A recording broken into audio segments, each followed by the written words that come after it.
It was Christmas on the island of Sodor. All the engines were working hard. Thomas and Toby were busy carrying people and parcels up and down the branch line. Everyone was happy. Only the coaches, Annie and Clarabelle, were complaining. "It's always the same before Christmas," they groaned. "We feel so full. We feel so full." "Oh, come on," said Thomas. "Where's your festive spirit? Christmas Day is almost here." By the side of the track was a little cottage with a familiar figure waving to them. "It's Mrs. Kindly," whistled Thomas. "Beep, beep! Happy Christmas!" Thomas always felt better for seeing her. Christmas just wouldn't be Christmas without Mrs. Kindly, he said to himself. When work was over, Thomas went to see the other engines. All their coats had been polished. "Huh," said Gordon. "Just look at us.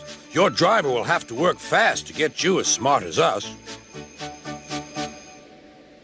"Never mind that," replied Thomas. "I've something important to say. Do you realize it's been a whole year since Mrs. Kindly saved us from a nasty accident? You remember when she was ill in bed and—" "Yes, of course," interrupted Edward. "You told us how she waved her red dressing gown out of her window to warn you about a landslide ahead." "And you and Toby gave her presents?" Percy joined in. "And Sir Topham Hatt sent her to the seaside to get better." "But," said the other engines, "the rest of us never thanked her properly." "Exactly," said Thomas. "So now I think we should all give her a special Christmas party." Everyone was getting very excited, and the drivers felt sure that Sir Topham Hatt would agree, as indeed he did. The engines were all busy making plans when silence fell. Sir Topham Hatt had bad news. "The weather's changed badly. Mrs. Kindly is snowed up.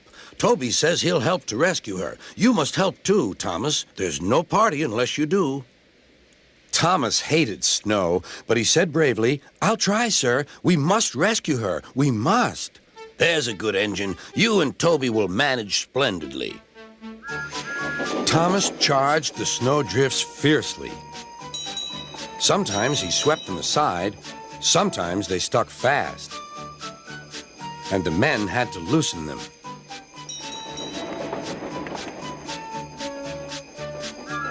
But at the cutting near the cottage, they could go no further. "Look at that!" exclaimed Thomas's fireman. "Beep, beep! Here we are!" An answering wave came from an upstairs window. Then they heard a familiar sound. "That's Terence, the tractor," said Thomas. "He's come to help too." Sure enough, Terence had a snowplow and was working hard to clear a patch to the railroad line and safety.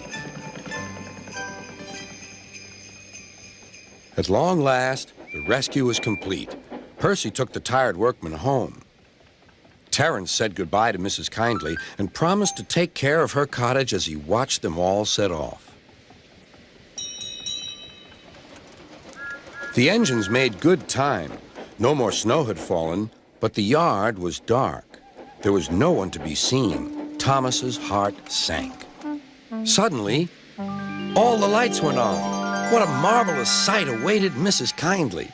"Well done," said Sir Topham Hatt. "I'm really proud of you all."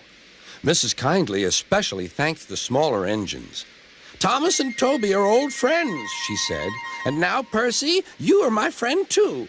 Percy was very pleased. "3 cheers for Mrs. Kindly," he called. "Beep, beep, beep." They all whistled.